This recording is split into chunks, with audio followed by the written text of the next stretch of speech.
عندما تلام زولف لاوني في كلت نظن المليات سيان جيوث تثويل تيجي غرد المسلاي افيوث الحاجه بالك تجديد يمين ثقي قناص لا ميلوثيرابي امشي تداوين سي الموسيقى كديون انفيغي روحنا السيغي ورنا كتب ثقي découvrir sa mission de vie par la mélothérapie وقي كريستوف ميديسيس ديونو مسلاو حريشاكي بون قال لا psychosociologie psychosociologue en même temps c'est un auteur يكتب كتابين وداغن c'est un coach de vie يمالي فردان مزمر علينا كيغي يمدانن كريستوف ميديسي merci beaucoup bienvenue Azoul et bonjour Abderrazak et toute ta communauté d'Azar TV. Je suis très heureux que vous m'invitiez, d'autant plus que ça me rappelle des souvenirs, ça me rappelle mes années Berbère TV. J'adore les Kabyles et les Berbères, donc je suis ravi d'être à Azar TV. Très bien, donc je disais que vous êtes psychosociologue, auteur et coach de vie, et c'est pas votre premier livre, c'est le 20e. C'est mon 20e en 20 ans. Abderrazak. Vous n'avez pas chômé. J'ai pas chômé. Ça fait un par an à peu près. Et puis, mais je crois que, vous savez, écrire pour moi, c'est quelque chose. Quand on écrit un livre, on se livre. On livre un message. Et donc, j'ai souvent envie, depuis très longtemps, je suis un littéraire de formation, de transmettre, en plus des autres métiers, de coach, je suis un transmetteur, de psychosociologue, j'écris des livres. Très bien. Donc ce livre, Découvrir sa mission de vie par la mélothérapie. Il y a deux choses qui m'interpellent dans ce titre, mission de vie et mélothérapie. D'abord, c'est quoi la mélothérapie ? Alors la mélothérapie, c'est un nouveau type de thérapie. Si on reprend l'étymologie, mélo, ça vient du grec mélos, qui veut dire chant, chant cadencé, et thérapie, thérapein, le soin en grec. Donc c'est un nouveau type de thérapie qui part de l'idée que, vous savez, je dois dire tout de suite, parce que ça c'est important, que je l'ai coécrit avec mon meilleur ami Philippe Mazet, qui est psychanalyste jungien. Donc c'est évidemment lui aussi un thérapeute. Et lui et moi, on a une passion en commun, mais je pense que vous la partagez, et beaucoup des téléspectateurs d'Azar TV aussi, et je connais pas mal de berbères aussi, on a des amis en commun, un amour pour la chanson, n'est-ce pas ? Et ça fait évidemment écho à tout le monde. Tout le monde connaît, a aimé, enfants, ados, adultes et même seniors, des chansons. Et on part de cette idée avec mon meilleur ami qu'une chanson que vous aimez et que vous écoutez très souvent, 5, 10, 15, mais parfois 100 fois, mais parfois 1000 fois, on est d'accord Abderrazak, parfois 100 000 fois, elle fait sens pour vous aider au connais-toi toi-même socratique. Très bien. Et j'imagine que, et je suis sûr d'ailleurs en lisant le livre, que vous êtes appuyé sur des études scientifiques pour dire que effectivement la musique, la chanson a un impact positif sur la santé. Ah mais c'est tout à fait vrai, et ça fait des décennies qu'on sait que la musique est entre guillemets un médicament. Ça joue sur vos cellules, ça joue sur votre cerveau, ça vous joue sur vos tumeurs, sur la circulation du sang, sur même on parlait en off tous les deux sur les taux de cholestérol, parfois de diabète. Ça peut même être dans ce qu'on appelle la psychologie positive. Quand je vous dis que ça guérit des dépressions nerveuses, on sait très bien que si vous écoutez de la musique, que j'adore cette vision des choses. Oliver Sacks a écrit de très beaux livres là-dessus. Mais alors, peut-être quand même dire, puisque votre première question, Abderrazak, est me demander ce qu'est exactement la mélothérapie. La mélothérapie, c'est différent de la musicothérapie, qui, elle, n'agit qu'avec les sons, on est d'accord ? Ou de la chant-thérapie, où on apprend aux gens à chanter, et grâce au chant, ensemble, ils vont aller mieux. Non, nous, on part de l'idée, avec la mélothérapie, que ce qui compte dans notre thérapie, c'est les paroles des chansons. Si tu aimes telle chanson et telle partie d'une chanson, telle parole, ça fait sens. Il faut que tu comprennes, et vous avez vu que le livre s'articule en 18 clés, 18 chapitres, ça vous donne des réponses sur ce que vous amenez à l'humanité, vos points forts, vos points faibles, votre quête profonde, et sort en une phrase à la fin, votre mission de vie. Justement, j'allais te poser la question sur ça. Oui. Vous dites que chacun de nous a sa mission de vie sur cette terre, en fait. Alors, c'est notre vision, oui. Voilà. Allez-y. Et vous aidez les gens à trouver cette mission de vie. Absolument. On part de cette idée essentialiste avec mon meilleur ami qu'on n'est pas revenu sur Terre comme ça, ex nihilo. On est revenu sur Terre en ayant choisi là-haut une mission. C'est une vision un peu spiritualiste, hein. Après, on ne demande pas à tout le monde de la partager. C'est la nôtre et on la transmet dans ce livre. Cette mission, on l'a choisie même. Alors, c'est pas mission impossible, c'est mission possible. Elle est possible, cette mission. Mais attention, vous savez, toutes les études spirituelles disent parfois que lorsqu'on est, on nous a mis un voile sur l'âme pour pas savoir ce qu'on avait comme toute connaissance là-haut. On est arrivé, on avait beaucoup de connaissances là-haut, mais quand on arrive ici, sur ce plan de vie-là, on a l'âme voilée. Et donc, c'est pour ça que le titre, c'est Découvrir, Abderrazak. C'est qu'il va falloir faire un effort tout au long de son chemin de vie pour savoir quelle est sa mission de vie. On prend un exemple tous les deux. Vous, moi je ne peux pas parler de vous, je peux parler que de moi. Est-ce que je savais quelle était ma mission de vie à 18 ans? Pas du tout. À 20 ans, moyennement. On fait des études, on tâtonne, on se demande pourquoi on fait telles études, on se cherche. Mais il y a une phrase très belle. C'est que quand on se cherche, un jour, on trouve. On trouve. Et c'est ça l'idée, Abderrazak, c'est découvrir sa mission de vie, parce que de toute façon, pour cela, on a besoin d'un accompagnement. Justement, mais à vous entendre, mission, ça nous vient à l'esprit que c'est quelque chose d'extraordinaire. C'est-à-dire, voilà, vous avez cité Mission Impossible, etc. On pense directement à quelque chose d'extraordinaire, de difficile, d'impossible parfois. Mais vous, vous dites, non, notre mission peut être ordinaire et c'est une mission dans la vie. C'est une mission de vie. Je pense, paix à son âme, à mon ancienne femme de ménage, Marie, qui est partie faire son dernier voyage il y a une poignée de mois. Pendant 14 ans, elle s'occupait de ma maison. Marie, évidemment, à la façon dont elle faisait femme de ménage, elle vivait sa mission de vie. Elle n'était pas une femme de ménage, elle rendait propre un lieu, elle embellissait un lieu. Et donc, qu'on soit... Alors attention, toutes les femmes de ménage ne vivent pas leur mission de vie en étant femme de ménage. Mais qu'on soit balayeur, femme de ménage, ministre, commercial, producteur d'émissions de télé, animateur, coach, psychosociologue, si tu le fais avec ton cœur, si tu le fais avec authenticité et si tu aimes ça, si c'est emballant pour toi, eh bien, c'est ta mission de vie. C'est la mise en musique de ta mission de vie, en tout cas. Ta mission de vie, tu la trouves en une phrase spirituelle, jungienne, qui peut être créer le bien-être et tout ça, mais la mise en musique passe par un métier. Tout le monde a des activités. Et Volins-Nolins, malheureusement, vous avez vu les dernières études. Il y a une étude Ipsos qui est sortie il y a 3 semaines, là, qui dit que 2 Français sur 3 vont au travail à reculons, en tirant la tête, en faisant la gueule. C'est-à-dire qu'en fait, vous avez les 2 tiers des Français qui n'ont pas un métier aligné à leur mission de vie. Ils ne sont pas comme Marie quand elle était femme de ménage. En fait, ils y vont. Ce n'est pas le métier qui était fait pour eux, pour vivre leur mission de vie, Abderrazak. Voilà. Donc, vous dites que chacun de nous peut avoir une mission de vie à partir du simple travailleur qui casse la pierre, par exemple. Ah bah oui, alors ça c'est la parabole des 3 casseurs de pierre de Peggy qui est magnifique. Et c'est peut-être une des plus belles images, métaphore, parabole de Peggy pour expliquer aux gens ce que c'est la mission de vie. En fait, un jour, Peggy se balade à côté de la cathédrale de Chartres et il voit un homme qui est vraiment pas content, qui tire une tête pas possible. Et puis, il s'approche de lui et lui dit « Mais qu'est-ce que vous êtes en train de faire là en ce moment ?» Il lui dit « Mais laissez-moi tranquille, j'ai pas envie de vous parler. Moi, je casse des pierres et puis c'est vraiment terrible comme activité, vraiment boulot de merde. » Un peu comme X% de Français qui, comment ça va, comme un lundi. Hein, il est comme ça, ce casseur de pierre. Il tire la gueule, ils sont pas contents de là où ils sont. Qu'est-ce que tu veux qu'ils vivent leur mission de vie ? Voilà, bon, il le laisse tranquille parce que visiblement le monsieur veut pas être dérangé. Il fait 300 mètres, il voit exactement un homme qui fait, mais vraiment, Abderrazak, la même chose que le premier, sauf que lui est posé, et calme, a le visage ouvert, et tranquille. Et il s'approche de lui, il dit, que faites-vous monsieur ? Il dit, monsieur, moi c'est mon métier, ça. Il n'y a pas de saut métier, tous les métiers sont respectables. Je casse des pierres, je gagne ma vie avec ça, je nourris ma famille, je paye les salaires et je m'occupe de mes enfants grâce à cela. Bon, il le laisse, il lui dit merci. Il fait un 3e chemin, il voit 300 mètres après un 3e homme qui fait, Abderrazak, exactement la même chose que les 2 premiers. Sauf que lui est vraiment radieux, il est joyeux, il casse des pierres, comme les 2 premiers, mais il lui dit, monsieur, mais que faites-vous ? Il lui dit, moi, monsieur, je bâtis une cathédrale. Eh bien, voyez-vous ça ? Le 3e, lui, il vit sa mission de vie à 100%. Il est aligné à sa mission de vie. Et pourtant, on est bien d'accord, Abderrazak, dans la parabole. Ils font tous la même chose. On est d'accord, Abderrazak. Il fait la même chose que les 2 autres. C'est ça qui est intéressant, vous voyez ce que je veux dire ? Exactement. Et aussi, ce qui est intéressant dans votre livre, c'est que vous donnez des clés comme ça. Il y a 18 clés dans votre livre, justement, pour aider les gens à trouver leur mission de vie. Et vous avez résumé ça en un petit mot, Smarter. Est-ce que vous pouvez nous dire un peu, ça renvoie à quoi ? Ça veut dire quoi ? Alors, Smarter. En fait, Smarter, ça vient à l'idée que pour vivre sa mission de vie, il faut se définir des objectifs. Vous vous en êtes défini depuis que vous êtes né. Tous les êtres humains doivent se définir des objectifs, vous êtes d'accord, pour avancer. Bon, tous les enfants qui vont écouter cette émission et les ados et les étudiants vont bien comprendre ça. Un objectif, ça doit être Smarter. C'est un acronyme. Il faut aujourd'hui dire que c'est S-M-A-R-T-E-R. Voilà. S, c'est-à-dire que votre objectif doit être spécifique. Une dame qui veut perdre du poids, c'est spécifiquement. Qu'est-ce qu'elle veut faire ? Perdre 3 kilos, 5 kilos, 7 kilos, 12 kilos, 20 kilos, peu importe. C'est spécifique. On est d'accord. Ensuite, c'est mesurable.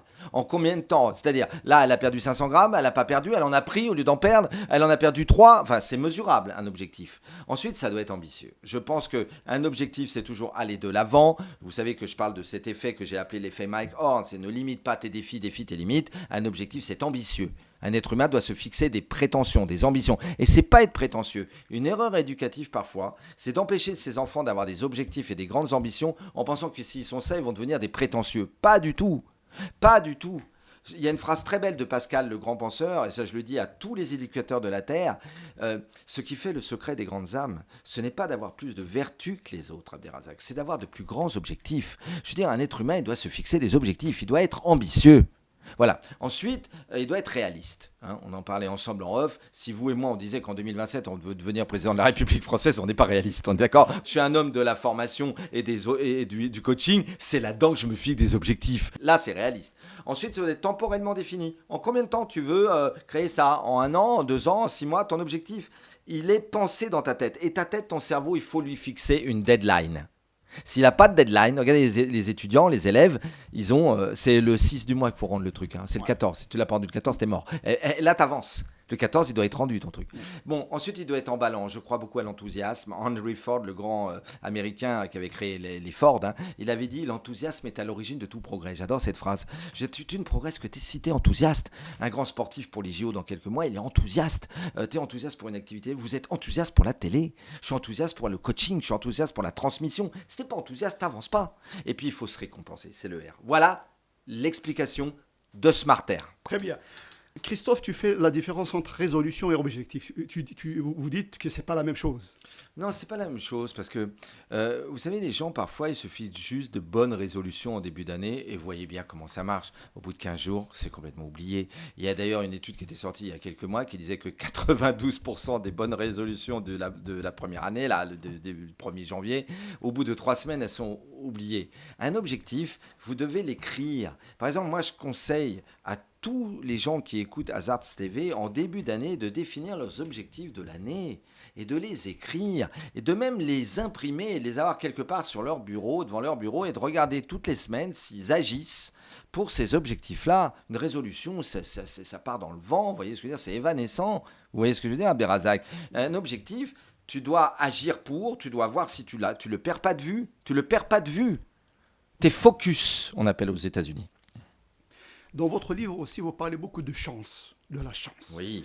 Voilà. Alors, la chance, chacun comment on l'interprète, chacun comment on la définit. Pour vous, c'est quoi la chance, justement ? La chance, ça se travaille. La chance, vous savez, il y a un homme qui est un grand psychologue anglais qui s'appelle Richard Wiseman qui a créé l'école de la chance à Londres. Et en l'an 2000, il avait fait ce qu'on appelle le Lucky Factor Project, le projet facteur chance. Il s'était rendu compte que tu as 3 familles d'humains, en fait, Abderrazak. Tu as les gens qui se considèrent comme malchanceux, voire très malchanceux. Tu as les gens qui se considèrent comme chanceux, voire très chanceux. Puis les autres, mi-figue, mi-raisin, mi-chanceux, mi-malchanceux. Mais lui, il avait fait une étude auprès de 10 000 personnes. Et c'est comme ça qu'il a écrit un livre extraordinaire que je conseille vraiment à tous les téléspectateurs d'Hazard TV de lire, qui s'appelle Le Capital Chance, qu'on peut même trouver en poche maintenant. Offrez-le à tous vos enfants, tiens, et à tous vos ados. Et il s'était rendu compte que c'est pas l'histoire d'être né sous une bonne étoile, le truc mythologique complètement éthéré, pas du tout. Les chanceux et très chanceux mettent en place des pratiques quotidiennes très simples, toutes basiques, que les malchanceux ne mettent jamais en place. Je vous en donne 2-3 sur les 12 qu'ils donnent. 1. Les chanceux tirent le maximum de profit des occasions fortuites. Les malchanceux, jamais. Regardez comment on se retrouve à Hazards TV tous les deux. Alors qu'on s'est croisés, mais on ne s'est jamais vu à Berbère TV. Mais un jour, on a une amie en commun qui, vous réalisez son émission, celui de notre amie Nadia Bey, grande dame des médias et d'Algérie, des médias. Et moi, c'est une amie aussi depuis Radio Orient. On se rend compte et finalement, on a envie de faire des émissions ensemble. C'est bien, on tire tous les deux des profits d'une occasion fortuite. Il n'aurait pu jamais rien se passer. Vous me donnez votre carte, je vous donne la mienne. Ça, vous et moi, faisons partie des chanceux. Deuxièmement, les chanceux sont toujours persuadés que du bon va leur arriver. Autrement dit, ils cultivent l'optimisme. Les malchanceux, jamais, sont plutôt des pessimistes. Oh, c'est dur, oh, rien ne va, ça marchera pas. L'optimiste est persuadé que du bon va lui arriver. Voilà. Donc, vous voyez, la chance, ça se construit. La chance, il y avait une phrase très belle qui disait, c'est Coluche qui avait dit ça. Il dit, les gens qui disent qu'ils n'ont pas de chance, c'est que la chance, elle a cogné parfois 10 fois par jour à leur porte ou elle a sonné à la porte et ils n'ont jamais ouvert la porte. Donc eux, ils pensent qu'ils n'ont pas de chance. Votre livre, c'est un ensemble de clés, il y en a 18. Oui. Vous montrez un peu, vous allez nous dire un peu quelques-unes, on ne peut pas tous les énumérer bien sûr. Mais avant ça, il y a aussi un problème chez beaucoup de gens, c'est de se faire des blocages à soi-même. C'est-à-dire, on se dit, avant d'essayer, non, je ne peux pas, mais c'est difficile pour moi, c'est pas ma place, c'est pas mon univers, etc. Donc, avant d'essayer quoi que ce soit, on se fait des blocages. Ah, ouais. Alors que peut-être on a des capacités, on a des compétences pour affronter telle ou telle situation. Mais absolument, oui. Comment peut-on dépasser justement cet Sabotage. auto-sabotage? C'est Voilà. ce que j'ai décrit, c'est exactement le pendant de la mission de vie, c'est mon autre livre qui s'appelle Libérer votre cerveau de son saboteur, hein. Tout être humain, vous avez très bien vu la chose, Abderrazak, dans mon œuvre, parfois risque de se saboter. Et vous savez comment on fait pour se saboter? C'est très simple. On a des pensées automatiques négatives, comme vous avez dit, tu n'y arrives pas, tu es trop mauvais, tu n'as pas assez de culture, tu es trop vieux, tu es trop jeune. Moi j'appelle ça l'excusite aiguë. On peut toujours se trouver des excuses, on est d'accord? Ouais, tout le monde peut se trouver des excuses, hein, voilà. Ensuite, on peut avoir une manière de parler comme ça. Vous avez remarqué, il n'y a pas que les pensées, il y a la parole. Oh, mais moi, je suis nul, moi, j'y arriverai jamais. Ah, c'est tout moi, ça. Dès qu'il y a un fou, il est pour moi, dit la femme. Vous voyez ce que je veux dire? Ah, ben non, c'est pas les métiers de mes rêves que je vis. Bref. À cause du saboteur, les gens ne sont pas dans leur mission de vie. Ils sont dans et vous allez voir le jeu de mots, dans la démission. Ils démissionnent. Et dans démission, il y a mission aussi. Mais malheureusement, ils ont renoncé. Parce que le saboteur, il est là pour tout le monde, hein, pour vous toutes et tous. Il est là pour tout vous faire rater. Votre vie amoureuse, votre vie professionnelle, votre vie sentimentale, votre vie financière, votre santé, la santé. Donc, j'ai une bonne nouvelle pour tout le monde. J'ai des outils relationnels anti-saboteurs qui permettent à tous les êtres humains de dire à son saboteur, 1, de le neutraliser, 2, de l'anéantir, pour en fait, croire en ses rêves. Il y a une phrase très belle de Martin Luther King qui dit « Crois en tes rêves et ils se réaliseront peut-être. Crois en toi et ils se réaliseront certainement. » Qu'est-ce que sape le saboteur? Et vous le savez aussi bien que moi, Abderrazak, l'estime de soi et la confiance en soi des humains, qui sont les 2 ingrédients centraux pour arriver à ses fins. Et je voulais aussi vous demander comment peut-on rebondir après un échec? Parce que des fois, l'échec, on voit quelqu'un vraiment dans l'abîme, ça y est, il baisse les bras, voilà. Mais par contre, il y a certains, c'est l'échec qui les pousse à rebondir et c'est l'échec qui les stimule justement pour réussir. Il y a tout un chapitre là-dessus, vous avez bien vu, c'est une des clés, dépasser les épreuves. Tout le monde a des épreuves. Je veux dire, la vie, c'est pas un lit de rose, on n'est pas au nirvana tous les jours, on est d'accord, il peut y avoir eu des deuils, on peut perdre quelqu'un, on peut avoir une rupture amoureuse, on peut être renvoyé d'un boulot, on peut avoir plus rien, certaines personnes à un moment donné, et il y a 2 manières de réagir. Soit en réagissant comme ça, c'est ce que vous appelez les échecs. En tout cas, on peut appeler ça les contraires, les contrariétés, les contrastes, les vents contraires. Les marins, ils appellent ça les vents contraires, Abdelrazak, on est d'accord? T'as pas le bon vent, hein, t'as pas vent dans le dos, quoi, voilà. Eh bien, t'as des gens, ils vont réagir en renonçant à nouveau, et ils vont s'écrouler, s'effondrer, ils se relèveront pas, et puis ils vont dire, bah voilà, je suis un loser, et puis voilà, le saboteur, on est d'accord? Puis dans les autres, ils vont dire ça, ok, c'est dur, mais il y a un cadeau là-dedans, il y a une leçon à en tirer, et ils vont le transformer en quelque chose qui va les rendre plus grands, plus forts et avoir encore plus avancé. Finalement, dans la vie, tu as toujours le choix. Quoi qu'il t'arrive, ce n'est pas ce qui t'arrive qui va compter vraiment, c'est ce que tu vas faire de ce qui t'est arrivé.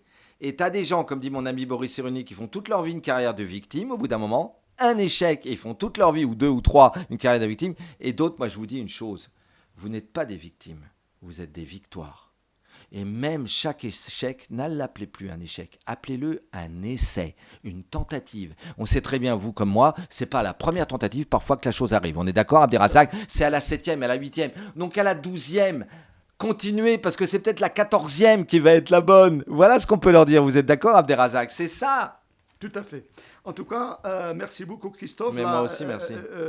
On va essayer d'énumérer quelques clés, parce que j'ai dit au début que votre livre, c'est un ensemble de clés. Il y en a 18, justement, pour définir un peu, pour expliquer tout ce que vous venez de dire, avec fougue et passion, justement. Alors, on va je vais prendre par exemple la clé numéro 3, définissez précisément vos destinations désirées. Voilà, c'est ça. Il faut d'abord, avant d'entamer quoi que ce soit, il faut définir sur quel chemin vous voulez aller. Vous êtes d'accord avec moi? Voilà, on reprend la métaphore du marin. Si on est sur un bateau, voilà. Il y a une phrase très belle de Sénèque, qui était un grand sage romain, qui disait, elle est très belle cette phrase, il n'existe pas de vent favorable au marin qui ne sait pas précisément où il va. Je veux dire, il faut que tu mettes quelque chose sur le GPS. Je le dis autrement, façon plutôt 21e siècle.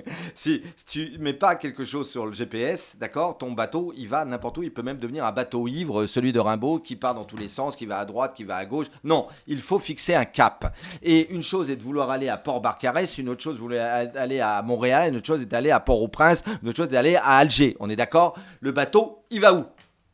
Et si tu sais où va le bateau, tu as décidé d'aller à Alger, Alger c'est ta destination, il va là. Il fait pas n'importe quoi sur toute la Méditerranée, il part pas dans tous les sens. Et c'est ça, définissez précisément ce que vous voulez. Plus la destination est définie, plus il y a une chance que ça arrive. Très bien. Clé numéro 6, montrez-vous décisif, osez décider sans tergiverser. Alors ça c'est très clair. Je reviens sur mon idée du saboteur de tout à l'heure, qui est un autre de mes best-sellers. Les gens qui ont un très fort saboteur, Abderrazak, prennent très peu de décisions. Ou plus précisément, prennent un long temps avant de décider. Ils tergiversent, ils se disent oui peut-être, peut-être pas. Ils procrastinent, vous savez ce que c'est la procrastination, ils font pas, ils remettent au lendemain. Ouais. Et on sait très bien que les winners, les gens qui y arrivent, sont des gens qui prennent rapidement des décisions et qui agissent dans la foulée. C'est ça que je dis dans ce chapitre-là. Et il y a des clés là-dessus et il y a des chansons là-dessus. C'est le contraire de l'hésitation. C'est exactement le contraire de l'hésitant. Très bien. L'hésitant, vous les voyez bien, les hésitants. Ouais.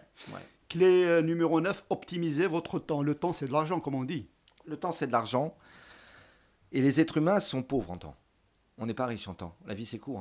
Il y a une titre de l'autobiographie de Maurice Genevoix, c'est 30 000 jours. En moyenne, c'est l'espérance de vie de 84 ans. 30 000 jours, ça fait 700 000 heures. Donc chaque jour compte, déjà. Chaque jour compte. Chaque jour, on le dit à tous les téléspectateurs d'Azar TV, on est pauvre en temps.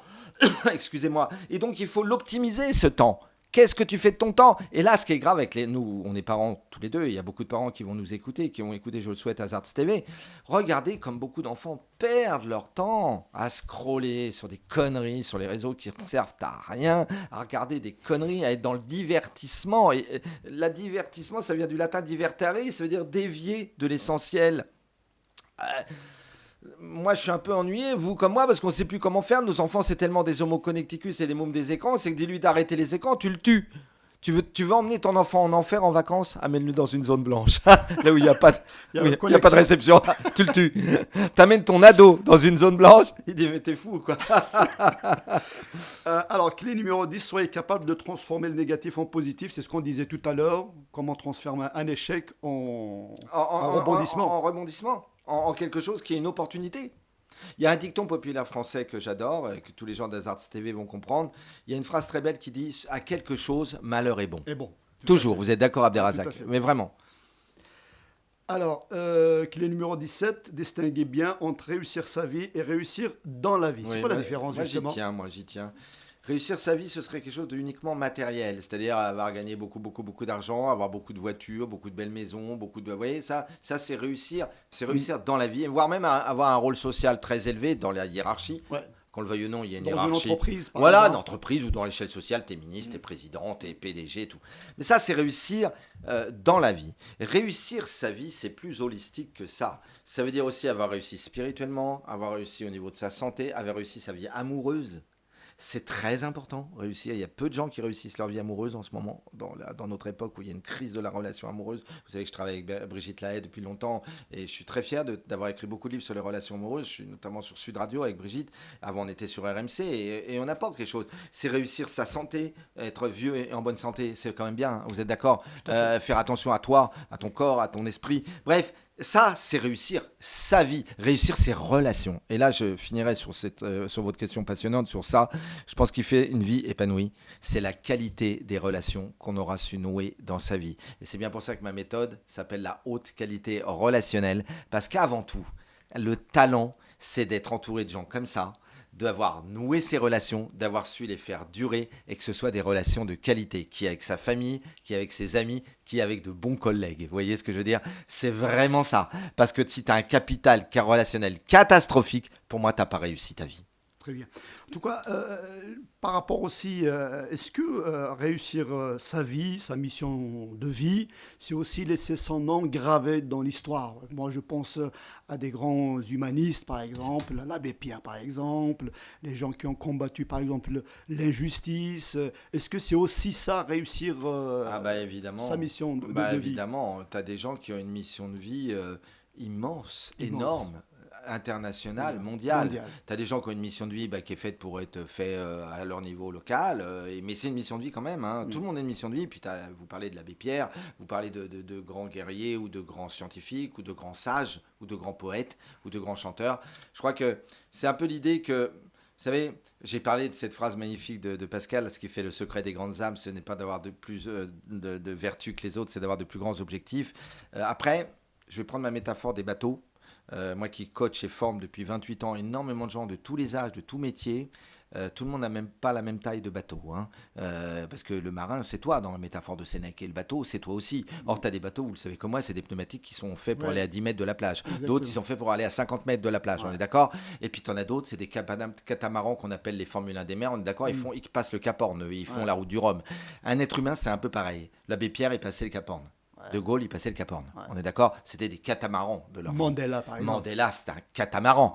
C'est des immenses hommes.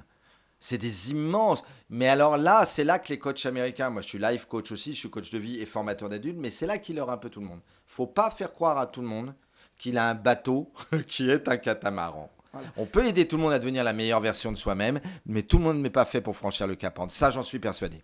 On revient au mot que vous avez expliqué tout à l'heure, être réaliste. Être réaliste. Voilà, par rapport Après, à ses moyens. être réaliste, vous savez, Abderrazak, c'est connaître aussi, tu as des limites, tu peux les dépasser, mais il faut savoir aussi jusqu'où tu peux ne pas aller trop loin. Voilà, les gens parfois ils sont dans la démesure et à un moment donné ils vont vraiment eux aussi se planter parce qu'ils n'avaient pas le niveau, ils n'avaient pas le niveau pour ça. Christophe, Oui. vous allez me parler un peu maintenant de ce métier de coaching, Oui. coach, parce que c'est un nouveau métier, on va le dire. Oui. Hein. Ça se développe un peu plus en Algérie maintenant, ça se développe un peu la formation en Algérie, un peu, oui, il y en a de plus en plus quand même, des gens qui font de la formation en Algérie aussi. On peut coacher dans tous les domaines? Dans tous les domaines. On peut être coach en confiance en soi, on peut être coach, vous avez vu, il y a les coachs maintenant en cuisine, les émissions de télé, on coach en cuisine, les coachs sportifs évidemment. Il n'y a pas un sportif qui en sport individuel, qui en sport collectif, qui n'a pas son coach. Il a son coach physique, il a son préparateur mental. Moi, je serais plutôt le préparateur mental avec mon livre sur le saboteur. Hein. On avait fait une émission ensemble là-dessus avec Nadia, avec des champions, vous vous rappelez, des champions sportifs. Olympique, ouais. Et des gens qui vont préparer les JO. Là, ils ont tous un coach mental. Le coach mental est là pour que tu sois optimiste et que tu te visualises être le champion olympique. Et non pas que ton saboteur te dise tu vas pas y arriver. Ou le jour de la compétition, ton saboteur il se réveille et tu deviens dernier. Quoi, tu vois. Bien sûr qu'on peut être coach en tout. On peut être un love coach, un coach amoureux. Vous avez tellement de gens qui sont paumés, ils ne savent pas séduire, ils ne savent pas rentrer dans une histoire d'amour longue et durable. On les coach en amour. Qu'est-ce que l'émission de Brigitte Lahaye est si géniale que ça? Brigitte, elle a pendant 2 heures tous les après-midi sur Sud Radio des gens qui appellent pour lui expliquer qu'est-ce qui ne va pas dans leur couple, qu'est-ce qui est à améliorer dans leur relation, qui a l'homme, qui a la femme. C'est un love coaching. C'est un coaching amoureux. Coach de vie, c'est encore plus fort. Coach de vie, c'est ça. C'est mon livre. C'est la mission de vie. C'est coach de vie, c'est ma vie, ça va pas bien là. Je sens que je suis un peu à côté de la plaque. Que t'es 20 ans, 30 ans, 40 ans, 50 ans, 70 ans. Vous êtes d'accord, Abderrazak? Et tous les gens qui écoutent cette formidable émission doivent se le dire. Tout le monde se l'a dit, même à 15 ans, tu te le dis. Est-ce que je suis en train de la réussir ou de la rater, ma vie? Je suis sûr que tu te poses la question. Eh bien, ce livre peut te donner des réponses, mais surtout, peut-être que je vais te donner la recette magique, la potion magique d'Astérix, c'est MMA. On va peut-être finir là-dessus. MMA, alors c'est pas zéro blabla, zéro tracas, quoique, c'est pas loin.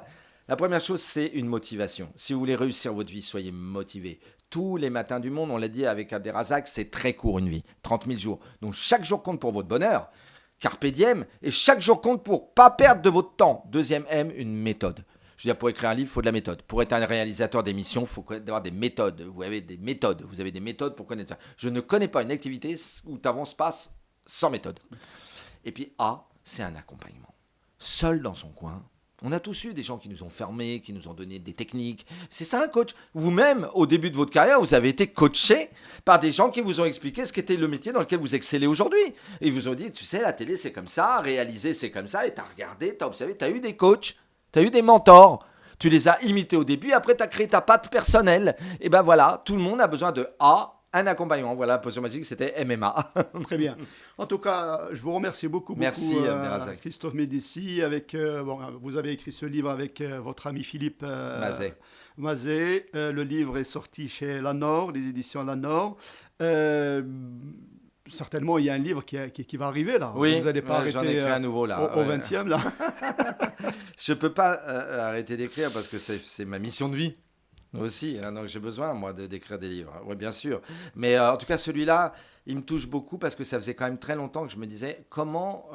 J'étais persuadé que les chansons pouvaient être un outil de développement personnel et relationnel, et on est heureux d'avoir créé ça. On est déjà à plusieurs centaines, plusieurs milliers depuis 2 mois, parce il est tout jeune le livre, hein. Il est sorti début décembre là, hein. Donc Tout à fait. il y a plusieurs milliers de gens qui le lisent, qui l'offrent à leurs parents, leurs enfants, et tous les gens peuvent lire en famille. C'est un jeu. Exactement. C'est un jeu. Et j'imagine qu'il est partout. On peut le Partout, trouver il est à la partout. Fnac, il est à Amazon, il est partout.